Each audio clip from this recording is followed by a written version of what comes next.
look really prepared now. Yeah. They're in it to win it, man. Yeah, they are. But then again, so are Druidz. Yeah, that's a good point. Druidz over here on the other side. Of course, they're coming off, well, speaking of how they got here, obviously they defeated Team Wii to kick it off in pretty decisive fashion.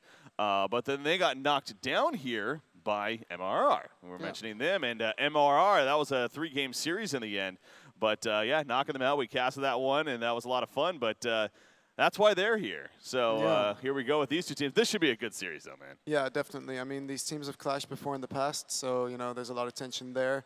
And there we go. Flux, one of my favorite heroes. Let's go. Let's kick it off, they say. So, you know, we got this situation, too. compLexity all huddled up around one another. You got Druidz. They're all sitting down calm and whatnot. But I always find that fascinating as far as the differences in terms of how they approach the draft right here. So, but we got the picks mentioning. Let's talk about the bands real quickly first. What were the bands?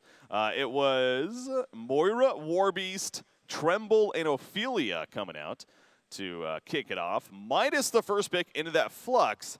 And then there's Parasite for Druidz. Iceland Go-Go, he played a fantastic Parasite yesterday against MR that we got to cast. So I'm sure that Druidz pretty happy that they get him to be playing Parasite here in this game. You see Magnus picked up as one of my compLexity. I mean, this is so typical what we've seen in all the Hunter series and stuff, like the Midas for Zibe, then Parasite for Iceland Go-Go, and it feels so like I recognize it so much better than the games that were played yesterday, because everybody was pulling out like different strategies. You know, like Sync didn't run a jungler once out of nowhere. Yeah, and then now, like, you have them going back to their roots, really, like what they played in all the cycles beforehand. Yeah. Yeah, so obviously now, Magnus and Flux, again, I find that a little curious because usually those are two Fuzzy Sloth heroes. Both of those. So I'm guessing we're going to be seeing a Suicide Magnus here? Oscar plays a lot of Magnus as well. Okay, that's fair, yeah. Yeah, so, I mean, they're going back to their roots with a double initiator. Yeah, okay. And, yeah, they're looking really comfortable. Also, a jungler for what you got instead of going for, you know, a second support. Yeah, which, that seems like what you got. He's just a lot more comfortable on that jungle. So, but we do see the Kayn pick up once again. You know, we've talked a bit about this hero going into this event, and now added even how there is this supposed gentleman's agreement that the teams were having that they were not going to be picking up Kayn because they think it's just ridiculously overpowered. Yeah, blah blah blah. Anyways, we see here it's going to be picked up by Druidz, and hey, they want to win. Now, I will say against MRR, it didn't win. I mean, in fact, you look at the win percentage. I mean, as it supports, it's only 42% win percentage in 14 games. Although yesterday, Kayn did have 33% win percentage. That's true. It was, I think they did end up winning that game. Wait, was that the game they won? Yeah, it was a 0-5 Krake, but they had a Clanks on the team. You're right. Yeah, we casted that game. So he did win. Oh, come on, man. There goes that idea. Yeah, he's crazy strong. He's overpowered. Yeah, blah, blah, blah. Yeah. But, okay, yeah, you are right. But, I mean, the point still stands. That the overall, I still think maybe there's a little bit of overhype, overreaction, whatever you want to call it. But, I mean, there's no doubt it is a strong hero. I mean, again, the face-off, it's arguably one of the best abilities in the game as far as what it does. So as far as picking someone off, yeah, for sure. Sets up that the kill. But, yeah, Krake, get an early start on him, start moving around. May not have worked out yesterday in that sense, but that's the idea that they want here. So also pretty good against Tempest. Good counter against him. Yeah, goes through Shrunken. He's going to have to get a nullstone. And also just the Waylay, canceling the ultimate, of course. Ah, true. Yeah, he has a couple ways, doesn't he? Yeah. Interesting. Well, does the Waylay stun, though? Yeah, mini stun. It's like a hook. Okay. It's like a hook, pretty much. Okay. I thought it might have been like Flux's pull even, but no, that makes sense. Okay. It's the fourth hook hero. Yeah, okay, it kind of is. Kind of. Tempest, but speaking of him, obviously picked up here by compLexity. So the next tier of bands, what were they? Engineer, Puppet Master, Sandwraith, Clanks, Salamon, and Andromeda. We did see them play Salamon yesterday. I mean, Salamon just would fit into this lineup perfectly because they have so much tank already and Flux, and then Magnus is so slippery. So Salamon wouldn't be able to get focused down without getting some help from both Tempest, Flux, and everything. A Luna. Yeah, we're going to see a Luna support. You know, kind of a side fact here. Yeah, Quincy doesn't like it. We know this, but somebody who does like it, a fellow former Han player at least. I got the chance to, you know, this event, you get to see so many people, like all these streamers, all these players from all these different games, and former Han players and whatnot. Amaz, a famous Hearthstone streamer. He's actually got the chance to talk with him a little bit, and he used to play Han quite a bit, and he was bringing up Luna. He's like, because Luna still played, and he loves that hero. So, well, maybe he's watching. Yeah, maybe. Here. But anyways, the point is, Luna picked up by Druidz. What do you think of that support option here? I mean, what is your thought? We don't care about what Quincy has to say. Yeah, I mean, Quincy's just wrong half the time anyway. Yeah, that's true. I mean, he's just lying half the time. That's very true. But Luna is just one of those heroes that he has a lot of potential, especially with Kayn, in terms of he's going to ulti someone, and then Luna's able to throw a power throw from across the map, and it's going to hit. Because it's just such a long disable. Yeah. So in that regard, it's really, really strong with ganking. But other than that, the hero kind of falls off in the late game because when Shrunkens are picked up, which I think they are going to be with the Midas and a Parasite and a Luna, the stun isn't really going to do that much. Yeah. But of course, there is a potential for a 5-sec stun, and no support has that other than a Luna. No support. I mean, well, Valkyrie, I guess. like, well, maybe Polywog. But yeah, but not a stun as in actually a stun. Yeah, the channeling kind of changes that a little bit. Yeah. So no, I agree. Yeah, obviously that's definitely. I saw that coming. So. I saw that coming from a mile away. Like this is so typical. Yeah. This is like their lineup right now. Yep. Like Zibbe Midas, then you have Krake Kayn. Sornia doing something weird.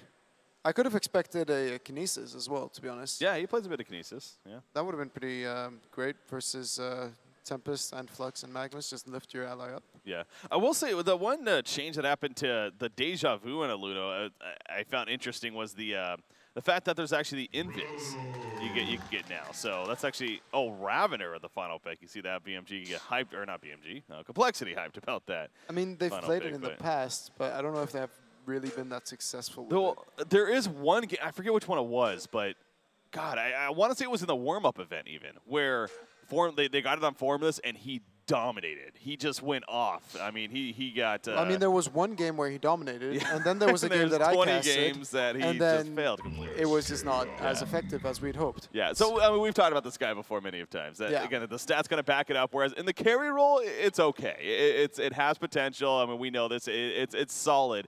In the initiation role, though, playing it more on that side, it's still winless, I'm pretty sure. Yeah, if not maybe one win. So he needs to snowball, let's just say that. Yeah, you want to snowball with him. So they're running it the right way, it seems like, in that sense at least. But will it work out here? That's the important question. But ladies and gentlemen, game number 1 of day 2 officially kicking off here. compLexity versus Druidz.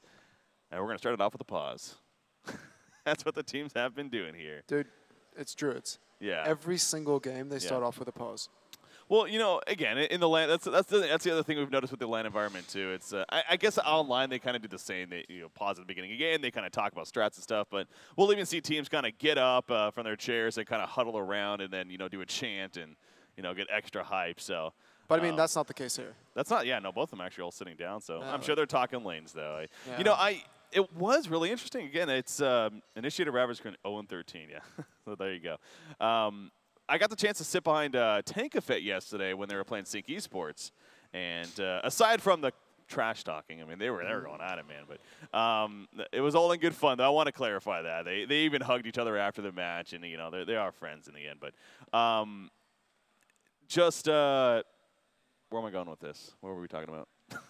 Anyways, no, I got the chance to sit behind Tankafet and hear so they paused even during one of the games, and he grabbed the team's attention basically and was like, we need to get focused. We need to get focused. We need to calm things down, guys. I want you here. When I TP in here, I need you to follow this up. It was a strat pause. I mean, I know we talk about that all the time, but I've never really kind of seen it in person until then. So, I mean, that was kind of a cool thing to kind of see firsthand. Yeah. And witness right there, but. It's difficult to really come up with those plans when you're actively playing because you're busy with your own thing constantly. So I really think that the strat pause is a great idea, but not a lot of teams do it, to be fair. Yeah. And I think they really should do it a lot more. Well, we are ready. Looks like the teams are ready now, so we are officially going into game number 1 here. between Druidz and compLexity. So that is right. I don't know if there's a, it's still early on here at DreamHack. They're on day number 2, so sounds like we got still a bit of a crowd up there. So make some noise out there, crowd, if you're out there. Okay, we got a crowd. We can't actually see them, so I'm kind of just hoping that they're there. But they came through, thank God. That would have been really awkward. Okay. Anyways, no. No, definitely not. So to start things off, you don't see anything too crazy here. I mean, both teams kind of defending their jungle, it looks like. So. I mean, both teams are running a jungler right now, and it could be argued that Parasite wants to be in the enemy woods because Midas is quite a good hero to gank with, but only when he's level 4. Yeah.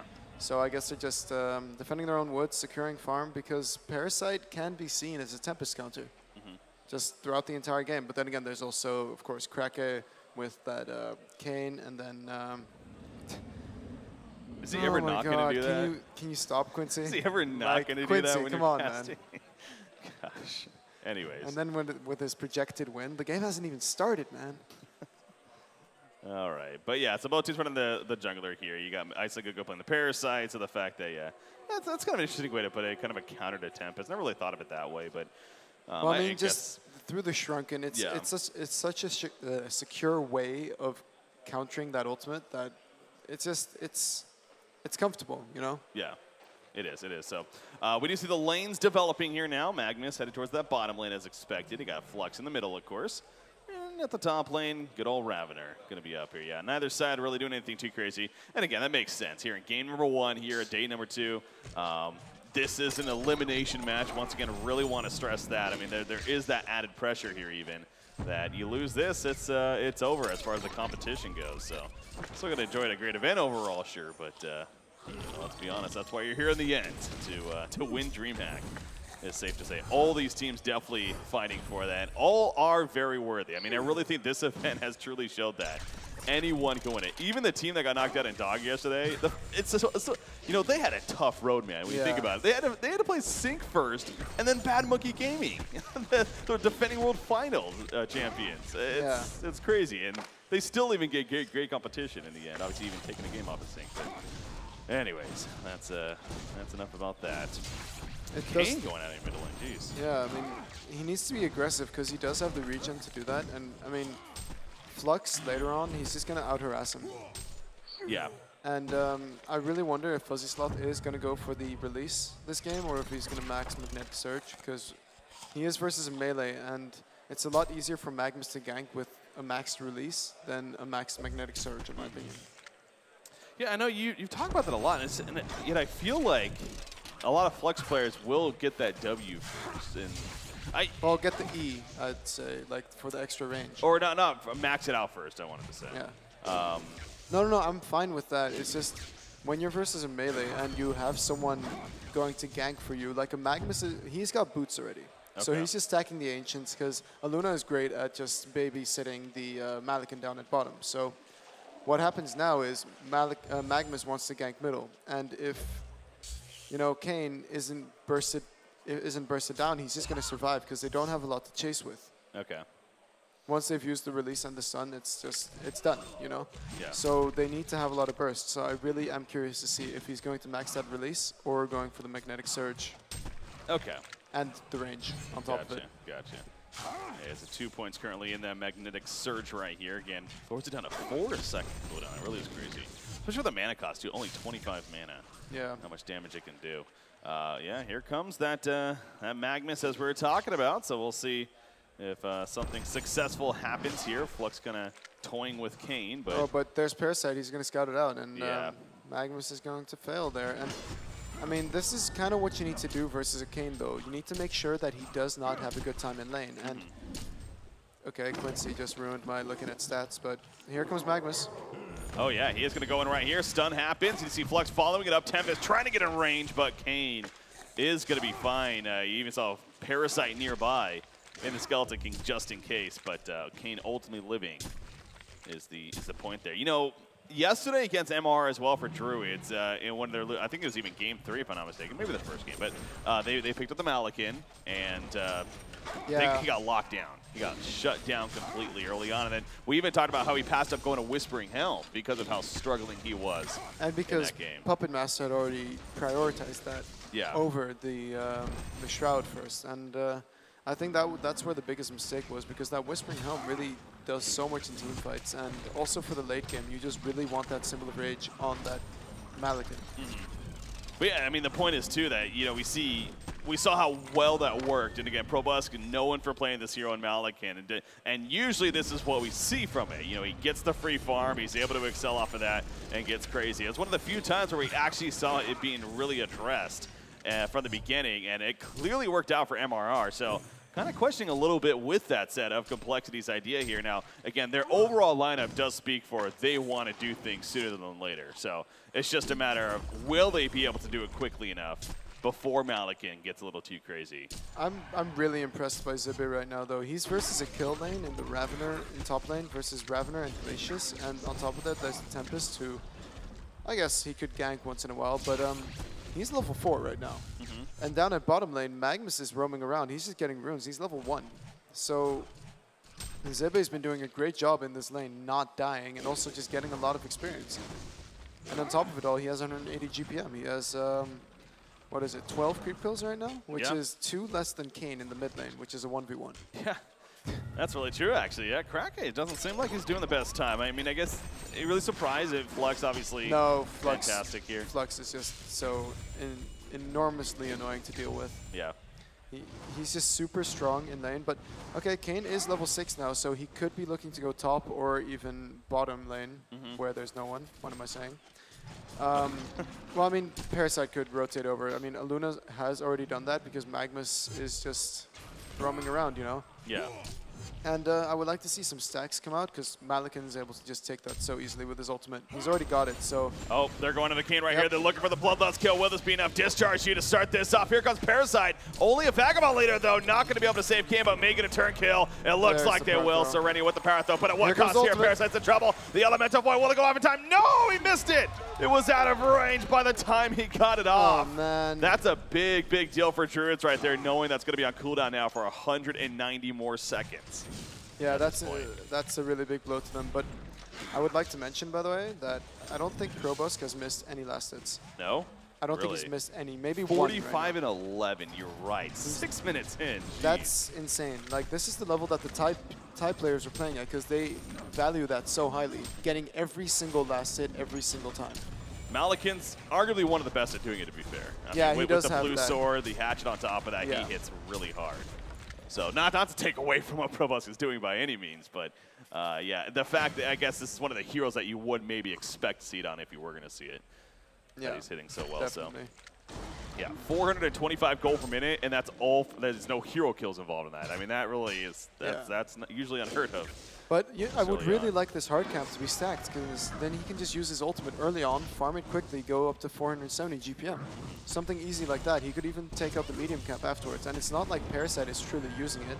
Oh, that was interesting. Possession didn't actually fear Magnus right there, and he's going to survive. That's the big difference maker. And now Aluna's in trouble, maybe. Here comes Iceland Kogo, kind of scare them off, if anything. Yeah, so they're not going to be able to pursue. Is he really just going to die to Ancients? Yeah, that was awkward. She actually thought she was still in a lot of trouble. And started tanking some agents, trying to get denied. But are they going to go for the backdoor? They're trying. Here comes Kayn is here. He's going to find the Flux. This is going to be a bad idea. Maybe? If they go. If they go, indeed. No. Yeah, he's going to fall back instead. Yeah, he has not used the face-off just yet. And level 6 at this point, so. But yeah, the Malakin, that was obviously a good job by Magnus right there, stunning away just in time. But the fact that the possession fear did not hit him, that's, again, made the difference there. Oh my god, is Zibbe going to find Glacius here? And Aluna? Well, Magnus nearby with that Veiled Rock comes out exposed right there. Glacius still going to be gone, and Magnus is like, I want to go in, but I don't. Yeah, that was a free kill. Yeah, it's a good decision by Magnus. He went kind of greedy to go to that observatory this early without knowing that Midas was on top lane or not. And then, I mean, I guess it's down to the fact that they're all just constantly missing, but Zibbe doing a great job of just rotating a bit, and here comes Kayn, mid lane. Yeah, actually, they're going to initiate right here. There's the first face-off of the game. Flux being pulled in. Look at Parasite assisting. Down he goes, but now Kayn in trouble himself. Takes a stun from Tempest as well as Ravener. One kill happens. Ravener now chasing. The charges are starting to add up, of course, as a result. Right here, Malekith's throw in, but he doesn't teleport. There's another kill happening. Parasite, no, he's going to barely get away. They did pick off Aluna, but he's still fine in the meantime. Takes over the imp. He dodged the Paul Lightning. with it as well, and he gets away. So good escape from Iceland Gogo, but a 2-for-1 exchange. But is Midas going to go for more? He's looking for it. He wants to, but no, Magma's too far. Yeah. Great word, by the way, coming out from Serenia, being able to scout that out, making Zibe a little bit more confident in his ability to do that. And great early port from Malikan to really scare away the Hellborn team, because I was afraid that that was just going to be a genocide. Or, like, yeah, genocide for 3 heroes that were there. Yeah, that could have been pretty big deal, but in the end, maybe as not as crazy as the potential at least. But Ravener, formless, he's 352 gold per minute. He hasn't been doing as well maybe as the Malikan, but he still is doing solid. And especially now 1-0-1 on top of that, so safe to say he's off to a great start, and it looks like the Abyssal Skull already in the works here. Yep. For him. I want to say he got the Thunderclaw last time. Yeah, he did end up getting it, but I think it was after. Well, no, was it really before the Abyssal Skull? Honestly, it might have been. I can't remember though. I don't think he went for a PK until later on. Yeah, it just didn't really work out. And you see, Krake, he's even going for a Strider so that he can do that roaming job rather than really trying to farm a bit, because farm is quite valuable on the hero, of course. Yeah. Midas does a lot of damage, but I'm not sure it's going to be enough to take down like this Ravener right now. Well, maybe. What am I saying? Like, well, Waylay does 335 physical damage. Oh, speaking of Kane too, he actually didn't have his Steel Resolve until after that last fight. I was noticing that. I didn't want to say it because I've said it too many times already. Oh. Is Midas finding Magnus? No. He's going to be fine. But, you know, it's one thing to not level it up or max it out even early on, but to not even put a point into it, I think is just so... you're missing out on so much damage potential. And we have talked about that a lot there, right? So, okay, enough of that, I guess. But he does have it now, so that's at least good to see. For potential, at least. Midas top lane, those are just illusions, so... But if Midas just counter pushes this, then it should be fine. Of course, Magma's doing a great job at making the creeps walk the other way.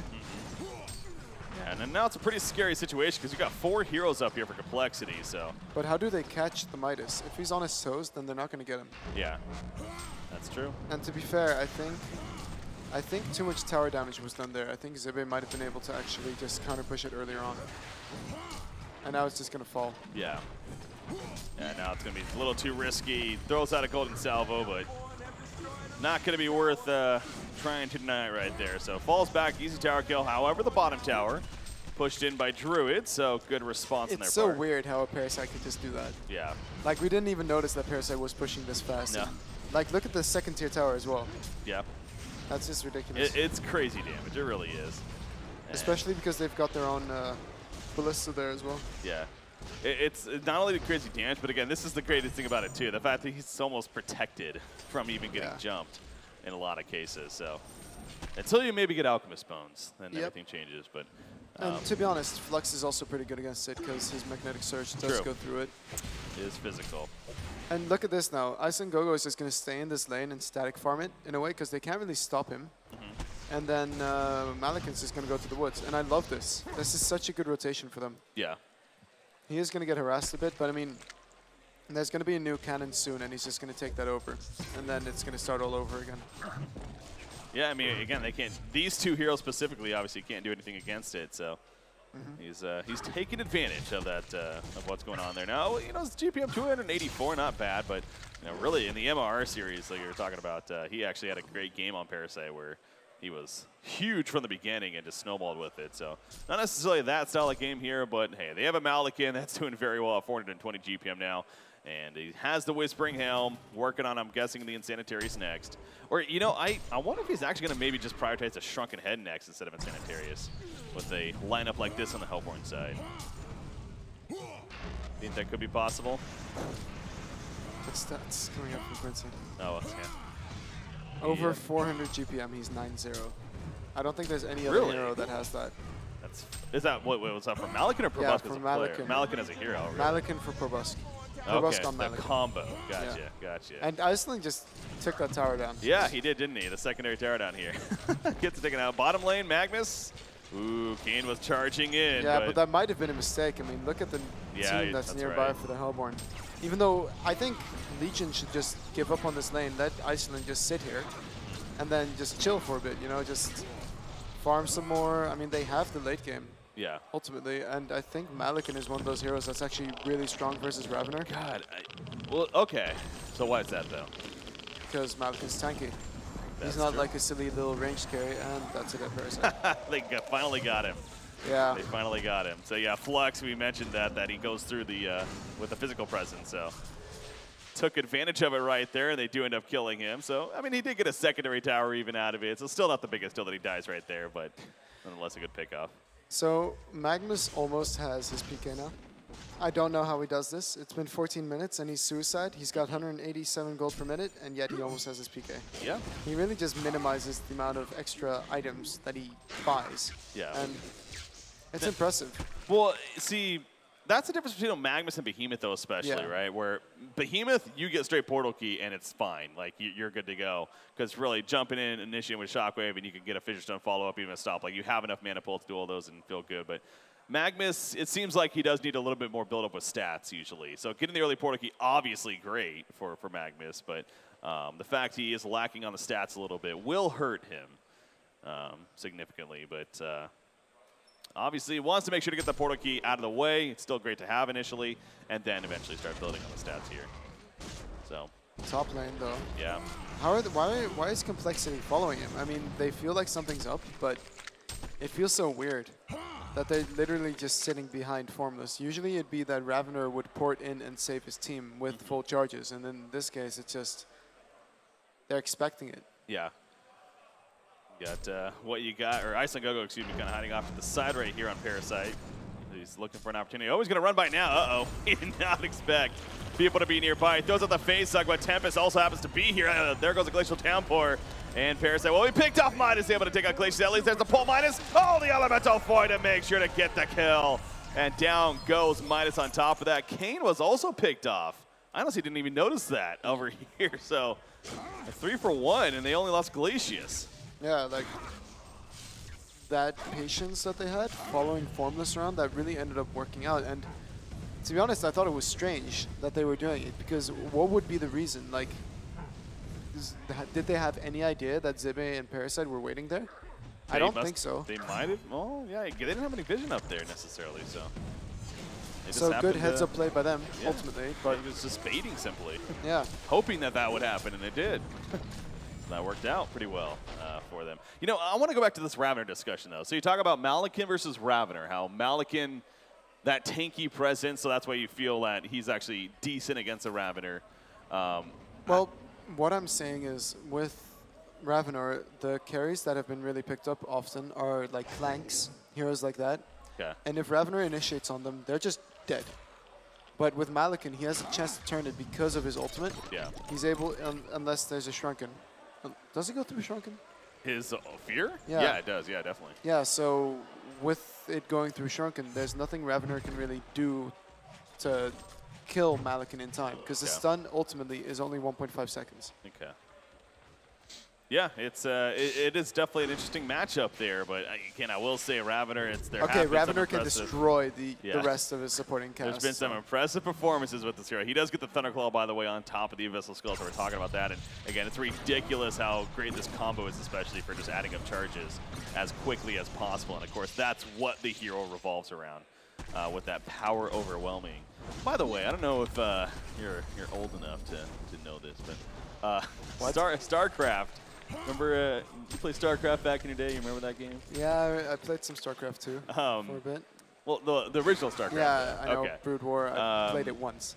Okay. Well, there's a famous cheat code in StarCraft that it was power overwhelming was the cheat code. Yeah, I've heard about that though. Yeah, so I find that always fun when I think of that. Anyways, side topic there. 18 minutes into the game right now. Vildarot being used. Here we go. Jump from Magnus on to Malikan, actually. He just got the Shrunken head, though. So, yeah, immediately Magnus is like, this is a bad idea. Yeah. Let's turn around. I just remember the cheat code from Warcraft 3. Greed is good. Greed is good, yeah. Greed is good. There good. is no cow level. That was another fun one. Yeah. There is no spoon. Is that one? Yeah. I know that's Matrix. But. Yeah, there is no spoon. It came from the Matrix, but it's like no mana costs or ability cooldowns. Gotcha. So that was a lot of fun always. Yeah.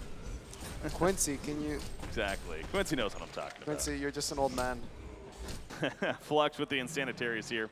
But yeah, so Malik, we actually been talking about this earlier, that the fact that he does choose to go the Shrunken Head as soon as possible. So he passed up the Insanitarius to do this. Yeah, he wants to be active early on, and right now, it's only Ravener and Flux. Well, Flux is going to do a lot of damage with that Insanitarius, to be fair, but the lifesteal coming out from Probusk, I think, is going to be too much.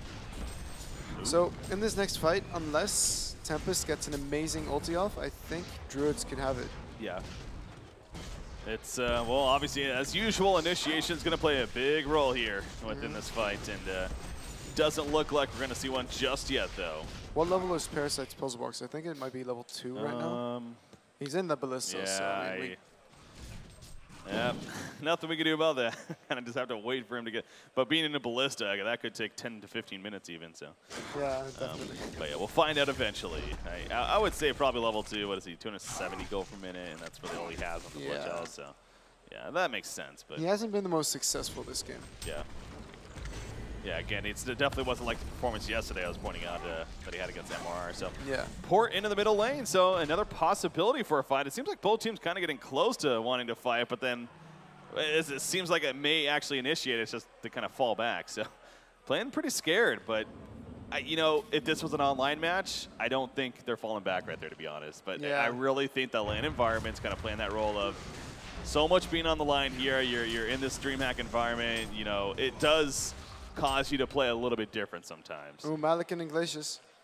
Is he going to go for it? That's not a matchup Glacius is going to win. He dodges a sword throw, though.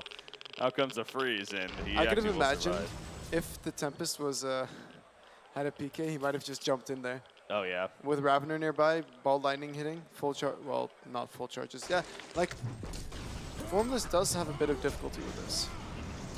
When you compare it to the mighty Nawanar. Yeah. Who kind of brought that hero into our hearts. Yeah, and he's known for playing it. Yeah, everything. He just always has full charges, but that hero, just because of that, he takes so much space. But I guess Formless is not willing to really take that much space away from his team. I mean, look at these woods. You have Tempest farming it all, and it's just completely empty. So he's going to lose charges again. Yeah. So that does obviously bring another level in terms of wanting to pick fights. If he doesn't have any charges, then yeah, you're never looking to pick a fight. The idea is that you get those charges and then kind of trying to roll with that, of course, in the time that you have, which is only 10 seconds before it starts winding down. So obviously trying to keep that up somehow. But yeah. Although that's why PK is such a strong item on him as well. He just it allows him to keep his charges up better than what he's doing now, because he's going to lose charges again. All the creeps are just taken out by his team. Unless he's allowed to go middle from Flux. Nope, doesn't look like it. Again, it seems like, especially with the lineup of compLexity, it does feel like, and again, we are talking about compLexity after all, the team that's notorious for taking it late game and, you know, playing the long run. So in that sense, it's not maybe surprising, but the lineup did really scream early aggression, and they're not necessarily doing that. I mean, it's 22 minutes in. They only have 7 hero kills at this time. So is there maybe what, like a Shrunken Head on Ravener here is going to be maybe a key item that they could look for? Also Flux, I guess, at this point. But I mean, it looks like he's doing that, but I really personally feel like the PK is just so core on the hero. Even if you're not carrying, just use it to pick off the Luna in the back, because a Luna's going to do a lot with that tablet. Same thing for a Parasite. If you can kill Parasite in these fights, that's going to be huge. Parasite does have a level 2 puzzle box, by the way. Okay. Found it out. Let's see Serenia right there. Put it down to Ward of Sight. Get in some extra vision. Flux hasn't really used his ultimate to scout anything out, though. True, yeah, I don't think he has. That's the discharge here. This game went from really active at the start to very passive.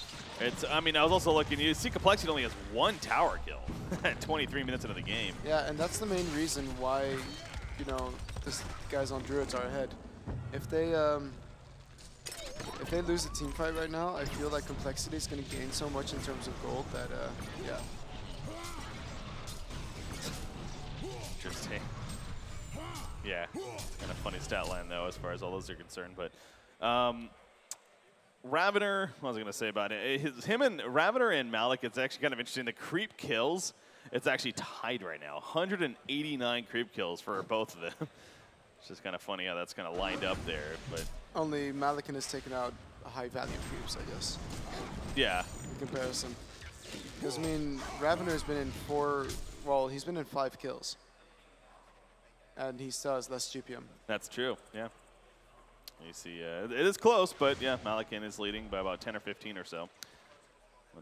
Whenever you happen to look at it there. So Kraken playing the Kane, man. I almost forgot this hero was in the game. Yeah, like he hasn't really done anything. No. He's gotten his PK, and they haven't really gone for pickups after that fail at the top lane. No. Quincy? Towers. Towers. What are we talking about here? I don't know. He wants him to use... for Malikan too. Oh. Yeah, oh, true, the tower definitely. kills too. Yeah, that course. makes sense. Yeah, I'm pretty sure we only saw the one face-off so far, and that was in the middle lane. Yeah. And we're kind of worked out, but... Like, what are they waiting for? They picked up an early Shrunken Head, and now he also has the Insanitarius. Isn't this the timing? Puzzbox 3 just picked off, and so middle lane. Yeah, there we go. Power throw comes through as well, and down goes Magnus, just like that. You know, you play patient long enough, and you'll finally get the opportunity. Yeah, finally people get a little greedy here and there, and that's what they're looking for. Yeah, so good catch. I mean, it might have been seen as a risk because they've been just, you know, stacking up. So Asuka getting a little bit impatient. Have to wait for the resurrection right there. Asuka, he has the portal key, even has a major totem now. So trying to maybe get a tablet of command to follow it up, but you know, no man, he's gonna go Spell Sender. Easy. Should. Yeah, it's pretty great on Magnus actually, because the Steam Bath. Yeah. Applies it quite a lot. Sitting in Steam Bath in fights. Yeah, dude. Seems like a valuable strat. That's the way to go. Malikan clearing out some Ancients right here. You see the crits popping up. That's something else to keep in mind. Kane assisting the team with that aura. So that's something beneficial as well. You know, the fact Malikan a hero that most certainly can get Rift Shards throughout the game. So it picks up. But honestly, already having kind of a crit is not as strong, sure. But already having the crit, you know, definitely could open up the door for maybe something else instead, as far as that item slot is concerned. So, ooh, here we go.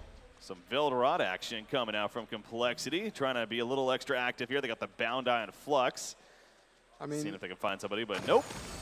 They've got such impressive levels on the Ravener that them fighting right now is just so beneficial. I mean, if he's able to get those full charges up, which he hasn't really, to be fair, yeah, then he's going to just carve through people. Yeah, what is he, level 17 now? Jeez, yeah, that's 2 levels higher than Malikan on the other side. And both of them really have been free farming, so Formless has done a great job of just managing to get the solo experience compared to Malikan here, I guess, and that's been paying off. So he's got the Shrunken Head now as well. You see, what does he have saved up? About 1,000 gold saved up, so nothing too crazy there. Formless is a player known for loving that Frostburn item, so I wonder if that's going to be something that we may possibly see here. But I mean, it's not out of the question. I mean, a full Dawnbringer as well. Pretty good on him, yeah. It just makes him so fast. Yeah. Ooh, Magnus. He's getting a little freaky here. Going in with the Invis. This could set up something. The team nearby. But they're looking to go as well. Yeah, never mind. Well, kinda. They just don't have the best vision here, I'm sure. Oh, Soul's Bulwark just picked up by Malikan. That's a good pickup there.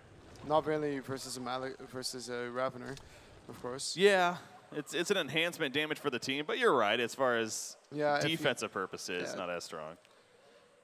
That is true, yeah. But it's going to be funny watching Malikan crit with Kane. Yeah, exactly. XL farm the Ancients there, so 400s popping up frequently.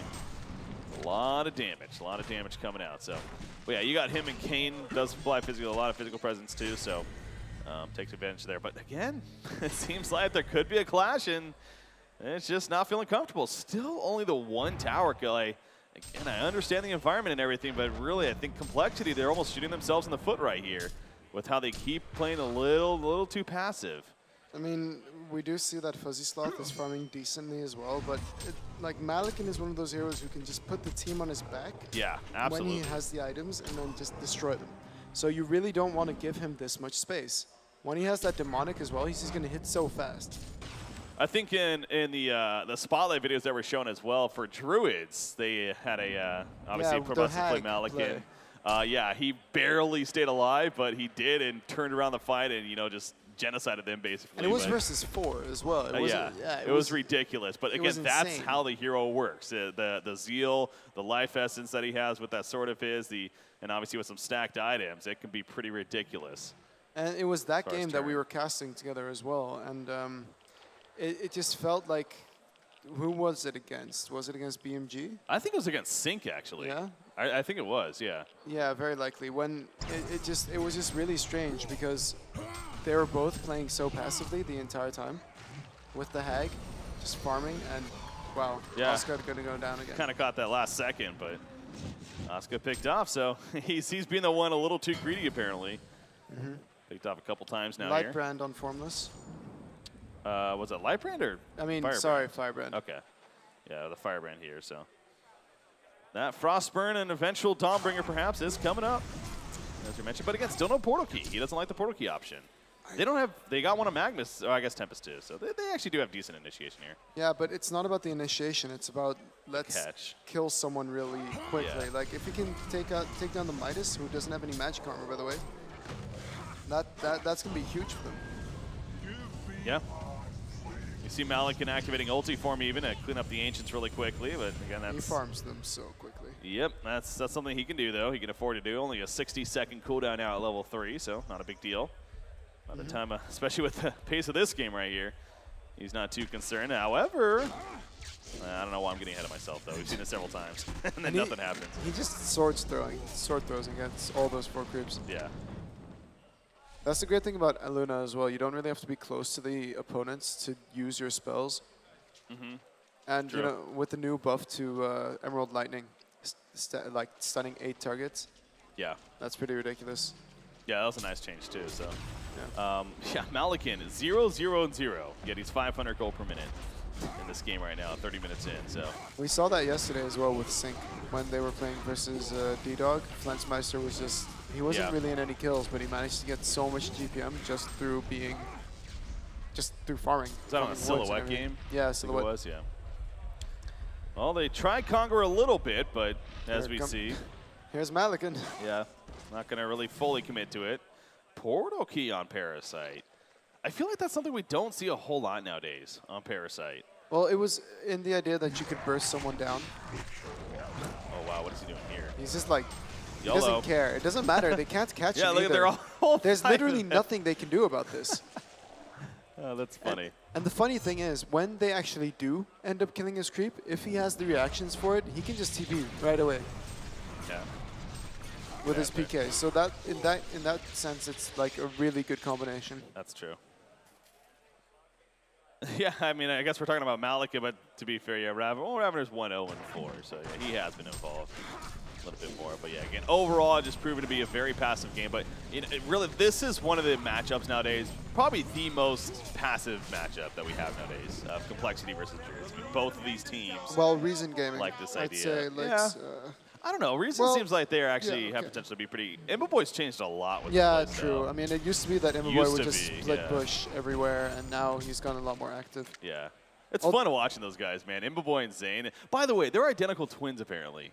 Yeah. What What do you mean, apparently? You've met them. Well, yeah, Frankie. no, but for the longest time, didn't even know they were brothers, and, you know, found out they were brothers. Like, okay, that's cool, but you figure, you know, brothers like 2 years difference or whatever, and, no, they're twins. Okay, well, that's crazy itself. And then, no, identical twins even. It's like, what the, oh, jeez. Well, I mean, it comes down to this. Imboboy has glasses and Zane doesn't. That's the difference. That is the difference that I've that's, seen so far. Thank God for that. Or else we would not be able to. And there's the names on the back of their jerseys, so that Yeah, helps but too. who But they looks at that? control us with that, to be fair. So, and we would have absolutely no clue. But yeah, they're really fun to watch. I will say that I'm kind of side topic here, but they're very quiet though. They're just in the zone doing their thing. Both Zane and Imboboy. Obviously, fantastic players. And it looks really mechanically. professional, to be It honest. how they does, do yeah. it. Yeah, I agree. I agree on that. And they're here to play. They're here to win, and they're just focused. They're not the, you know, tank effects, crazy, you know, yelling, you know, having a good time, and, you know, really communicate with the team. But that's probably a good thing. You know, you get 1 or 2 of those players that are active and loud, and then the others are kind of just in the zone. Well, I mean, Make.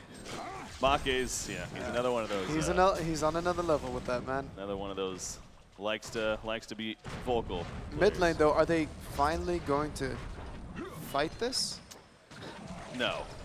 No, no, they're not. What crazy thought do you have there, Shortcut? Yeah, who? Why would they do that? Picking a Parasite, But, it's I mean, fucking Falcon. Okay. Asuka did go for a Void Talisman. Okay. Yeah, it's strong versus Malikan Kane as well, even. Yeah. and Kane. Yeah, potential. I mean, it's not going to matter though if he gets face offed. Faced off? Faced off. Face if he gets face off. Yeah, I think right? face off. Face off. I was correct originally. Have you seen that movie, by the way? Face Off? No. John Travolta and Nicolas Cage? No, I've not. You disappoint me. Wow. You disappoint me. That happens often. You're too young, though. You're too young. It's fine. But I think Tempest is going to be the main difference in this game. It's going to come down to great Tempest ulti, and if he doesn't get it, I feel like the Legion team is just going to stomp him. Yeah. Because Parasite just does so much in team fights, and then Kane can disable the Formless or even Flux for a really long time, and then on top of it all, you have Malikan just pounding in the auto attacks with his ranged form. Yeah. Strat pause coming out here. I'm guessing at least it's a longer game, so gonna talk it over as far as maybe what they want, what their next move is gonna be, but we're definitely in for the long run here, that's for sure. I mean, you now got a full demonic breastplate on Malikan with the Insanitarius even. He's at a point where, you know, he's going to be getting that luxury item next. Could you still see him going Rift Shard? I mean, I talked about the idea that they have Kane, and so he's providing crit for them already, but Rift Shard still... It does stack. I mean, that's true, but I guess it's more so thinking, I know it's not as strong, but you're still getting at least some nice extra, so why not maybe get another item instead? Maybe even something like a Behemoth's Heart for just extra bulkiness. And I mean, he's already going to get a symbol. Okay, that's true, yeah. compLexity have the lowest kills per minute of any team, then Ogre, Reason, and Druidz. Yeah. What about Team Who? He probably doesn't keep stats for Team Who. Yeah, because he doesn't care enough. Yeah. All right, so crack a reconnecting here. How are things going with you and your team, by the way? Was that the wrong question to ask? Well, I mean, there were certain things that happened, like the fact that we only have 3 players at the moment. So it could be seen that we disbanded, but we're still keeping in contact.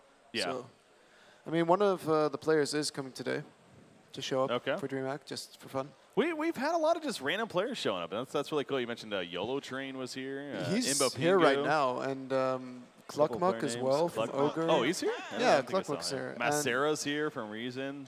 See him well, Macera from, what was it, Team Grief? He played for Team Grief. Did he play for Team Grief as well? Okay. He's kind of coaching Reason, though. Yeah, he's just there for the hype purposes. Yeah. And, I mean, Panny. Imba Pingu. Yeah, that's his name, so. St. Rocks, you know. Lash is here, yep. We got a lot of these Han guys coming out, so shout out to all you. It's so funny, though, how Iceland Gogo can sit in that catapult and all the Veiled Rots just get cancelled. Like, look at that. Flux is trying to get to him, and he's just walking up like, oh, I shouldn't go here. The ultimate Veiled Rot canceller. Yeah. Yeah. And you can do it in a Wild Hunter as well. Never mind. It really. No. It makes you really appreciate the idea of the Alchemist Bones a lot more. I know in the beginning I was so against it and it just didn't make sense to me, but it's strong. I think Magnus should just pick it up, to be honest. Yeah, the Void Talisman, I mean, I kind of get that, but I agree. I really think actually the Alchemist Bones would have just been the better pickup here. But he shouldn't have. I don't think he should use it on the puzzle box because he's just going to kill himself. Like Flux or Ravener should tank that damage rather, because Magnus can do so much in team fights if he just survives. Yeah. So it's only for this kind of pushing. But look at this. Iceland Gogo going uphill with the Ballista. This is how much teams are avoiding each other. They're getting their base pushed in, yet they're pushing a secondary tower instead. But it's just so great to do this with a Midas as well, so you can push out the creep wave. Yeah. And compLexity really is not giving enough respect to Iceland Gogo on this Parasite, I think. Alchemist Bones would have been definitely a strong pickup. No, now that we're talking about it, the more I'm thinking about it, yeah, I really think Magnus kind of or even Tempest, to be honest, because he has the PK, so he's able to catch him. Yeah, that would set him back though from the Shrunken Head. Which yeah, but what is the Shrunken going to do this game? Yeah, you're right. There's a lot of ways to cancel it still. So. Yeah. I mean, I guess Zibe is the main thing, as well as the tablets coming out. But Kane doesn't give a crap. Neither does Kane, Parasite, and Malikan. Yeah. All have ways to stop it. So. Well, Malikan has to get close enough, which is going to be difficult. Can be. But so, Malikan picked up a Shrunken as a second item, and it's at 9 seconds.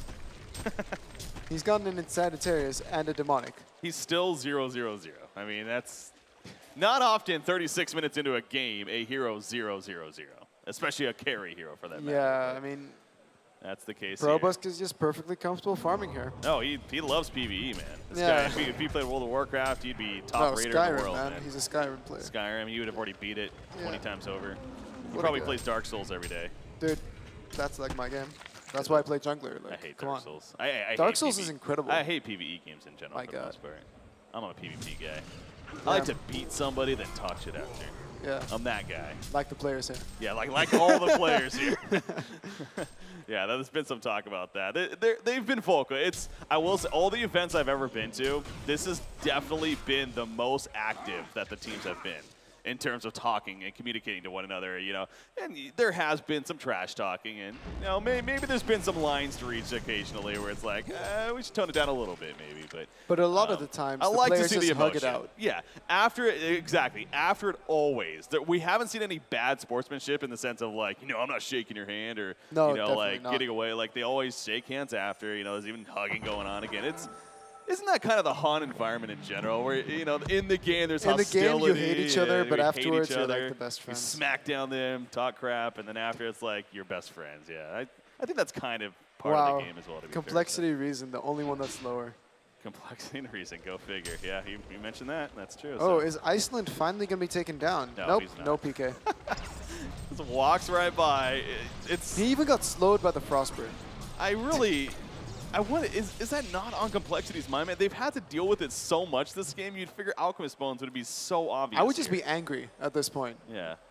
But Flux, if Flux could also pick up a We PK. finally got something going on. Ravner gonna be jumping right here, face off on him, and locked out completely. Malik Oh putting the my auto God. attacks. He could not do a damn thing. There's the Welly on top. You do see Krake is gonna fall. Flux pulling the elemental point, but But here Parasite's comes there Parasite. to stop it immediately. In comes the Magnus Eruption, but it's way too late. Ravner pies back. Didn't get here in time. Might as well fall. Malik is in trouble. Not many charges on Ravner. Keep that in mind. They're adding up though. Malikin goes down. Ravner's pretty beefy right now. Aluna's gonna fall, and Parasite's in trouble. It's a double tap right here. 4 formless, and that looks like it is going to be the end of the fight. So the buyback's very worth it right here for Complexity.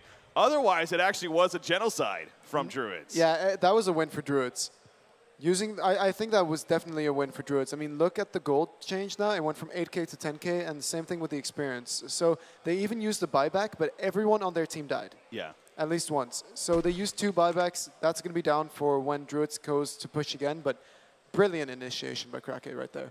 He caught the Ravenar. They didn't have anything to respond with because of the Shrunken, and Tempest had, yeah, it was a meh ultimate. They were trying to follow up the combo of Flux pulling in, then Tempest on top, but Yeah. that's not how it works. Well, so something else that, you know, we're talking about, criticizing Asuka even a little bit, but more so just because, this is more so criticism on the team, to be frank, is why, Alchemist Bones is one thing, but Storm Spirit, I think, is another thing that they Storm Spirit would have been huge. So this Void Talisman pickup, so just more and more like, why did he spend, what is it, 1,500 gold about, at least, on that item that it is protective, 1,340. So, but I mean, that's a good chunk of change that could have definitely been built instead towards the Storm Spirit, which it looks like he may be trying for now, but... But he should have got it exactly. long before. Arguably should have prioritized that instead, so... I don't know, like Void Talisman feels like he's trying a bit too hard to have It's a selfish item. Yeah, it's a selfish item, exactly. Goes back to that idea. That that's for a him deal rather than trying to help the team there. So not that, it has purpose, but... Did it really do anything last fight anyways? No, he just died. Yeah. Did not do a thing, I'm pretty sure. So Symbol of Rage, by the way, now on Probus. He finally got involved in kills. He's 4-1-1 all of a sudden after that that fight now. So I love what just happened, though. Serenia just picked up a PK. on a Luna? Really? Yeah, because he's going to position his stun so perfectly and going to be able to get multiple stuns out. He's level 14, so that Emerald Red is going to be up twice. And it's not like he's going to use it on a power throw or anything, unless he's doing that now to get farm, because he's selfish. I mean, I'm trying to think, though, like, because that's 2150 gold. Is a Luna... What else could he get? Yeah, well, again, that's what I was trying to think here. Is, If he goes for a Hellflower, he's going to hit hard, but he's Yeah. not going to be able to hit because he's just going to die.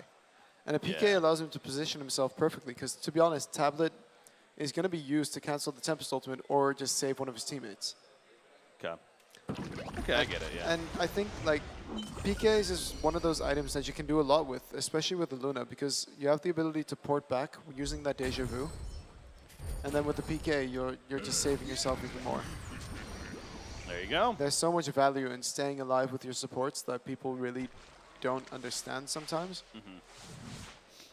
Yeah, I mean, something, obviously we kind of saw that in the last fight too. Now, Ravener, buyback-wise, he's arguably one of the worst heroes at it because of the lack of charges that he'll have after buying back. But we saw with the Thunderclaw, it adds up quickly. He's able to actually get the, I mean, but he got it very quickly as soon as he bought back, and he was able to wreck them in the end, of course. So Yeah. that goes back to the Thunderclaw item and obviously how powerful it is on him. But he has another 3,600 gold now.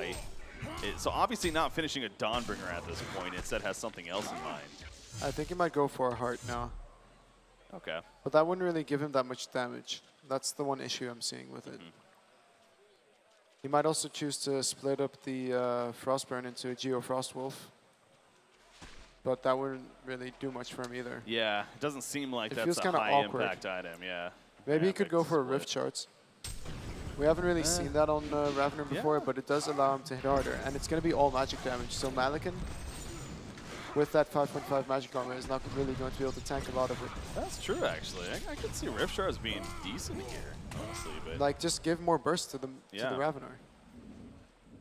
I do think the Behemoth's Heart, though, is probably, although maybe not the Yeah, best but choice. Rick, But it's so boring. it's so boring, but so that's what boring. these teams are, right? Oh, God. Did you just say that? No, I didn't. What? What? No.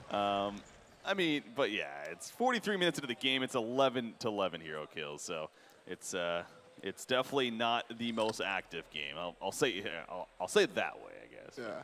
I'm sure they're very stressed themselves in the Skype call because they don't want to make a mistake, like Oscar being picked off, for example. That This is an illusion. I was a little With that, confused there. I can't see it with this Malikan avatar. It's hard to tell. unbelievable. Like, Yeah. okay, first person time. There you go. Yeah, that goes back to, though, we've mentioned this so many times before, but it's been so many of these DreamHack events especially, and I know we kind of bring it up every time, that especially when you're in these environments where there's people, middle lane, that is the real Malikan. They're going to get a big jump right here. The team support, it's not here nearly in time. He got tapped away, though, initially. He pops the ulti. He gets a lifesteal. Here's Malikan for you. Elemental Boy comes out, though. It's going to be a full duration. What a flux bullet on top of that. The face-off coming out. Will it matter, though? Magnus does it. Down goes Kane. Malikan stained it, it looks like. And 0-5 still up here for the Hellborn side. Midas in the background. He will go down. It's a 3-for-0 cleanup hat trick for Formless. And that's exactly what compLexity was looking for. Kongor next in line. That was the Tempest ultimate that they needed. Yeah. That was insane. So you need to start it off with a great Tempest ultimate and then have Flux pull everybody that's a straggler into it. And Parasite was nowhere to be found. If Parasite had been there, then Malikan would have been able to pop the symbol and gotten out of there. You gotta look at ProBuster a little bit and be, what was he doing there with the team support not nearby? I mean, he was past the river right there in what's been a very, very passive game, looking for farm, and exactly as you said, Parasite and pretty much everyone was not nearby. They had to really stretch to get there. Kane got there very late. He was far away from his teammates, and that definitely is what paid off for compLexity. And they went, that's a swing of 6K gold. Yeah. So, I mean, I did mention the Tempest was going to be the difference. Oh, yeah, the Flux obviously pulling it in. And I thought that may have been stopped, but as you mentioned, Parasite not being there, so he was able to get the full duration. And that secured it. So Malikan, it was looking scary, to be fair. When he popped that ulti, started life stealing, it's like, oh, God, here we go. It's like he's not going to go down. Yeah, but the Tempest ulti. He went for a null stone on Ravener. Okay, see, I don't like this at all. Okay. Huh. It's versus the sheepstick, I'm guessing, of Kane Midas as right well. now, You got that option, yeah. Yeah, but at the same time, though, I don't think Kane really wants to target Ravener anymore. He should target the I think he has been, to be fair. So yeah, he has been targeting him. if anything, it's kind of a reaction to that. But in the meantime, Oscar getting found by the face-off. Yeah, it's happened. See how much the Void here. Talisman is doing for him? It's not a whole lot. Not a whole lot, unfortunately. But on top of it all, like, there's a Storm Spirit now on Oscar, so there's another catch. God, Simi's like, you know what? I want to get some kills. He dives big time, but may they dive too far. Here comes Not Ravener. gonna get the kill, though. Ravener, But he is here in the save. background. Oh, yeah, he's looking for the kill himself. The possession, though, coming out. Ravener all of a sudden in trouble. You do see the passive from Kane doing some work. They will pick off Flux in the process. Is this going to be Rax? Is he not buying back? Oh, well, Flux has a buyback. Yeah, Flux is a buyback, but Magnus does Oscar not. doesn't. So do they even want to fight this? I mean, I'm sure that Druidz is kind of afraid right now. Yeah. They're going to at least try to go for the tower, and vulnerability comes out, but it is scary. Elemental Void's up in 25 seconds, so it's not up just yet. That could be a difference maker here, if anything. Ravener kind of trying to get some charges here, adding up. That's about 30 charges or so right now, but it looks like Druidz, at least the idea that they're given, that they're falling back here. Yeah, so they didn't have to use another buyback. Yeah.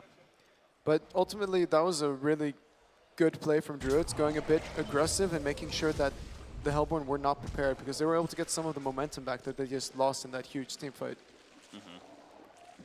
I wonder how it's going to end up now, though, with Kane. I wonder what he's going to go for, because he really doesn't have any farm at all. Yeah, he's in fact the lowest farm in the team. Yeah. Jeez, Luna's even doing better at 240 gold per minute, so. I mean, you could argue that these are the items that he needs to be successful, but you would really like to see more something like, I guess, a basher even. Yeah. Just because you're going to hit people in your ultimate when you have that shrunken up, so that basher is going to allow you to even be able to match up versus formless even. Malakin, always fun talking about him in this case, especially when he has 488 GPM and we're 48 minutes into the game. What are we going to see Probusk do? The Rift Shards, again, still kind of stands out as a strong item. I mean, he has a lot of HP right now, so going a heart would be too much, I think. Yeah. They really just need damage to take down the enemy heroes quickly, because that Symbol of Rage is otherwise going to do too much if Malakin manages to survive. Again, if they stop the lockdown, Malakin will win the fight. If we saw that last fight, he was about to turn it around if it wasn't for that Elemental Void. So, but if they're able to block him down with an Elemental Void and whatnot, then that could definitely be a one fight for compLexity, as we've seen here. Asuka roaming around, looking for a find. Oh, he finds somebody right here. Malakin, is he going to stun in? No, he's playing it safe. He's playing it scared. Yeah, Malakin has an eye as well, though. Yeah.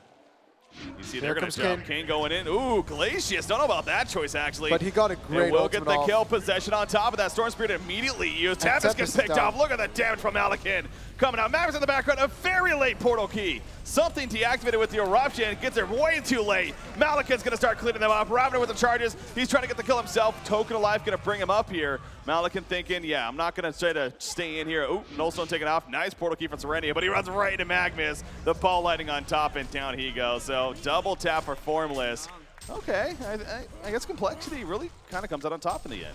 Yeah, ultimately, but I really thought that was a win for Druidz, being able to take out that token. And man, that damage coming out from Malakin, he got crits, double crit on what you got, and he just melted. Yeah, that's Kane. Kane assisting right there. Kane is a fantastic hero to assist with Malakin. I mean, obviously Malakin, any hero that naturally gets Rift Shards, you figure. There we go. Really takes advantage of that. So what's that? He went for a heart. Malakin? Yeah, no, on Ravener. Oh, Ravener. Okay. Yeah, he gets the heart. So he is really tanky. That's for sure. Probusk doing this? Is he going to go for a wing bow? Oh, that's an interesting choice. Now he already has the crit, so there's that, and yeah, this is really going to help him versus that 4K HP Ravener. Such an odd item on Malakin, but I think it does make sense, though, doesn't it? Because the evasion alone is going to be big, and it still provides, a decent stats. Yeah, like he gets damage from attack speed with his W, anyways. Yeah. So.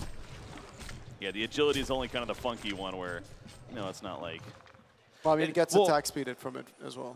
He does, in armory and things like that. Yeah. But Wingbow, it's interesting with Malakin also when you think about it, because he actually gets both benefits too. Yeah. With the melee and the range version. So when he's actually, what is his range in Ultiform right now? 600. 600? Yeah. So we're looking at 700. Really? It's 600? I think so. Jesus. So we're looking at 700 range. Yeah, 550. 550. So it'll be 650 when he pops when he has the Wingbow, that is. So. Okay, I'm wrong. Yeah, that happens. But yeah, so I like it though. Yeah, it's definitely not an often thing, but it does make sense. But we see the. Oh, wow! The immediate response from Ravener. That's fun. He just right-clicked that Savage. Well, he did sell the Thunderclaw. So. Okay, true. Yeah, the Thunderclaw doesn't really do much for him anymore. Yeah, it did its purpose with the farm early on. So now everything makes sense to me. His build. Yeah. I don't know, like he's going to finish that Dawnbringer ultimately, and I guess for the Nullstone he could get a Rift Charts, but, people don't like listening to me, so. Ooh, Flux. He was going around with a Veiled Rod. He found somebody, but he chose not to go too crazy with it. Now, Flux doesn't have a portal key, remember, so. But look at all the gold saved up on this Legion side. Like, what is Parasite going to go for with his 3.6k? Yeah. And then on top of it, we have a 3k Midas and a 3k Malikan. And then on top of it, we have a support with 1,700 gold. That's true. Yeah, there's a lot of gold saved up right now on this Legion side. So if a fight takes place here, that could be pretty brutal. Granted, buybacks obviously are good. They really need something to slow down the Raveners, so Frostfield Plate isn't out of the question, in my opinion. Okay. On Midas. I mean, the magic damage is, of course, going to go through it, but it's more about the attack speed slow. I don't think that's seen enough, to be honest, because yeah, the aura and even the use of it, it's actually really solid when you think about it. Especially ever since they changed the aura to where it used to be just a flat attack speed. Now it's actually a percentage based, I believe. Yeah. Or something along those lines. It's something changed. What is it now? It's 20% attack speed slow. Yeah, so 20%. So yeah, it used to be a flat amount, but now it's a percentage. So the idea that later game that it scales a lot better. Yeah, because I mean, look at the attack speed. It's 1.429 attacks per second, which is not little at all. I mean, no. He's starting to attack a lot faster. Yeah. Although you could argue that he's maxed out now. Here's the initiation. Like, go, go, go. On a Flux, he jumps in, but look at Kane taking the damage in the meantime. He will stay alive for the time being. They'll face off with opposite possession. Activated by Malikan. Nobody dead just yet, but that's going to happen. The elemental void comes out from what you got, and it looks like compLexity is going to win the fight. There's Parasite with the stop, but it was too damn late. Parasite's in trouble. Down goes Midas. Parasite, the last man surviving. He portal keys away. It looks like he will get away, preventing the genocide, but compLexity ultimately winning that fight. Oh, Flux goes down at least. So a minor victory there in the end, but no doubt a victory for compLexity when it's all said and done. I really think it's the Tempest making the difference, man. Yep. It's absolutely. Insane. Like, ProBusk is just being locked down. And I mean, they fought that with so much gold in their inventory as well. 5k gold on Iceland right now. Mm-hmm. Yeah, what you got, he's landed a couple of fantastic Tempest ultimates here in these back-to-back fights that have been very, very clutch. Even with it getting stopped eventually, obviously it locked down long enough to the point to secure the kill. So 622 gold per minute right now for Ravener is where his farm is at, and it continues to be 39 more 100 gold saved up. So obviously he's already well in the luxury spot. I honestly think just finishing a Dawnbringer at this point wouldn't be the worst option, but no, definitely not. Still refusing to do that, at least for the time being. Malikan, again, still doesn't have the wing bow yet, and did use a buyback, yeah. He bought back the last fight? Really? No, he just bought back just a second ago. Oh, he just did because they were pushing. Okay, that makes Yeah, sense. Okay, so scared them off, so. Not sure if it was that necessary, to be honest. Yeah.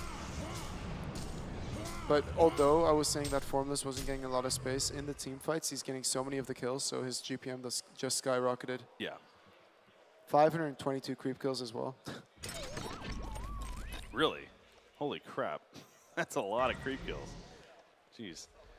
Yeah, whoa. Apparently Druidz is not having the best time against a Tempest usually. 2-8 record. That's interesting, actually. They have struggled against this hero in the past, so maybe compLexity even doing a little bit of research on that themselves. But obviously what you got plays it very well and showing that here once again. Formless 10-1-9 here on that Ravener. See, so I always thought that Ravener wasn't really one of those late game I never carries, thought he was either. But I mean, is Malikan that either? Malikan has, like, to a certain extent, yeah, but he's like mid-late game.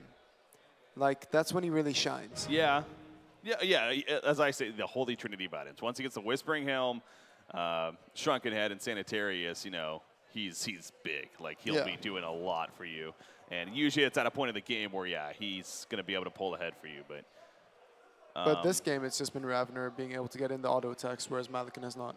Yeah, and that goes back to Tempest, as we're talking about. That goes back to Tempest. What you got, the fact that he's been able to lock down Malikan, that even Tempest really is a great pickup against Malikan, isn't it? Yeah, it is. The fact that it obviously doesn't care about a Shrunken Head. And then a great pickup with the Flux as well. Yeah. Any kind of hero that has physical, like a Drunken Master, even something like a Pandemonium, seems like they would be pretty damn good, actually, against a Malikan for that matter. But anyways, what the hell's going on here?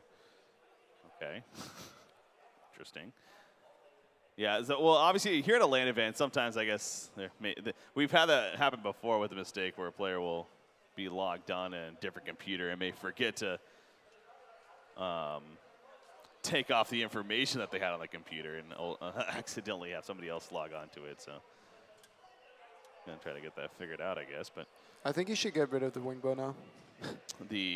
Well, more so, I guess, the snake bracelet. Yeah, I mean, like the idea of the wing bow, because, I mean, it seems right now that the Savage is just going to tear through him. Yeah.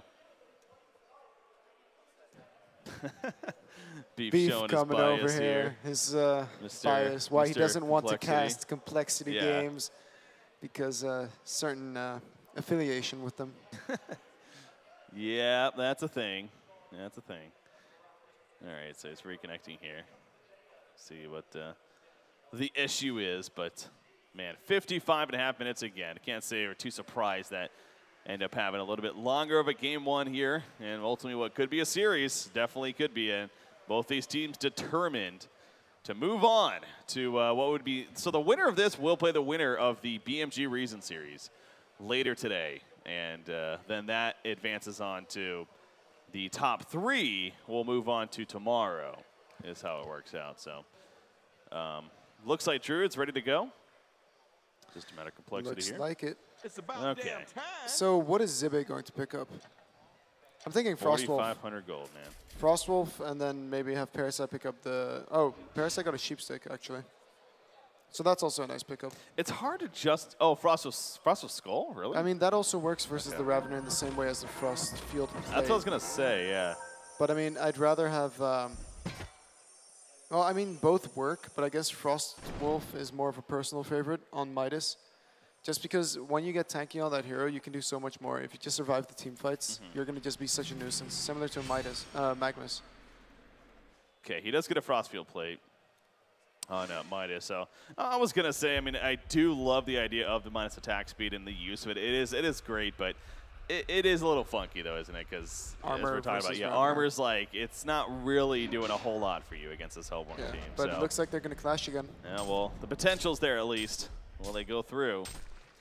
Kane, we've seen every time, it seems like Kane jumps in, he uses ultimate, and he dies shortly after, so. Yeah, there's the interaction. Malikin gets pulled in.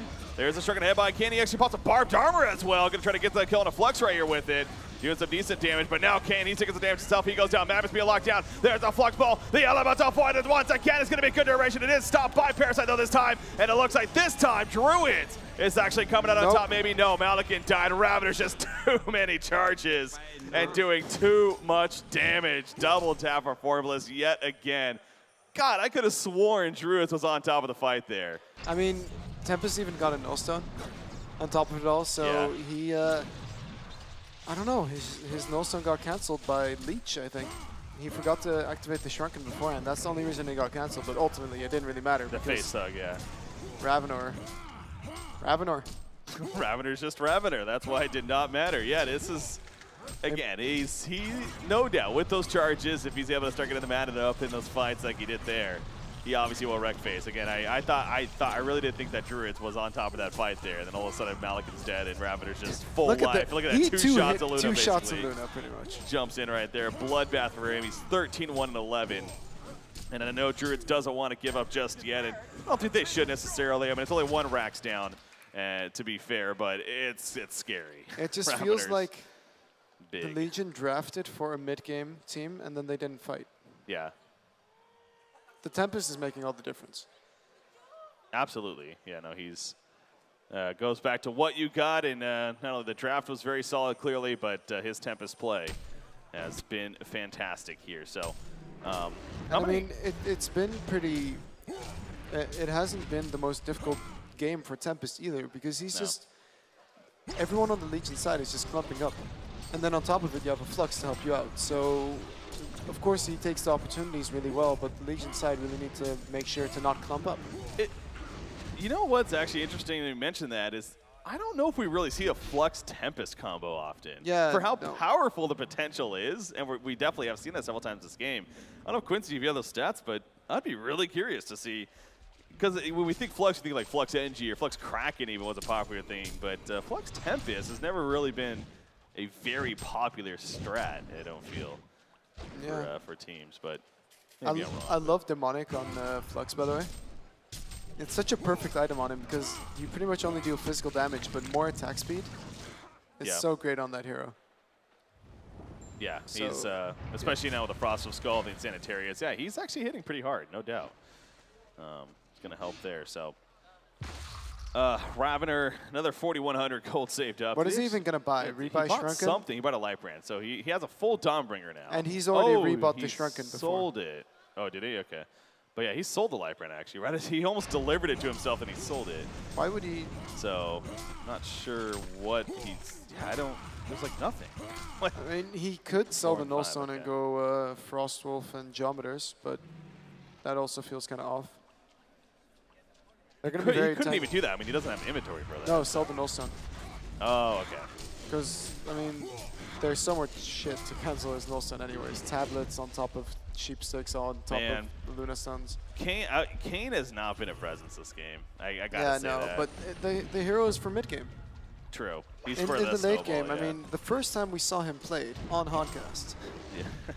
When the game went late game, when the game went late game, it just didn't work anymore. Yeah, no, that's true. The idea is still there, but yeah, we're seeing like he's dying so quickly. Yeah. He goes in, he face-offs, and like 2 seconds later, he's dead. So unless he's actively farming, which he didn't do this game, and gets stuff like a Lightning, because Lightning is really strong on him due to the attack speed buff that you get when facing off with someone. Okay. Then like he can carry games, but if you don't focus farm on him, he just falls off like this. Yeah.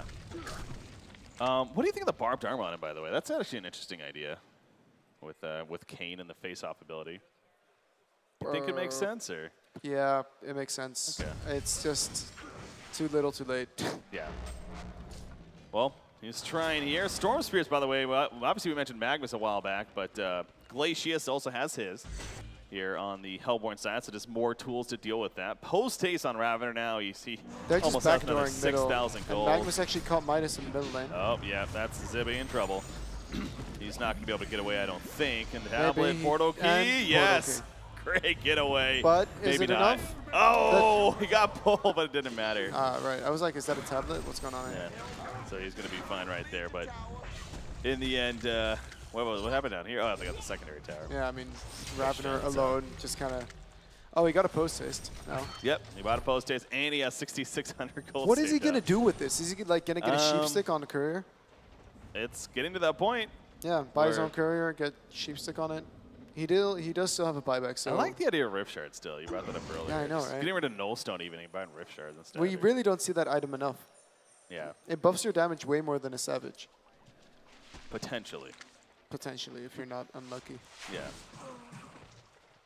Well, it's that idea that attack speed's obviously good with it. And yeah. Of course, Ravener is obviously plenty of attack speed between his power overwhelming and well, he doesn't get any attack speed. Does it? No, it doesn't? Oh, well. Otherwise, he'd be hitting really fast. For some reason, I thought it did.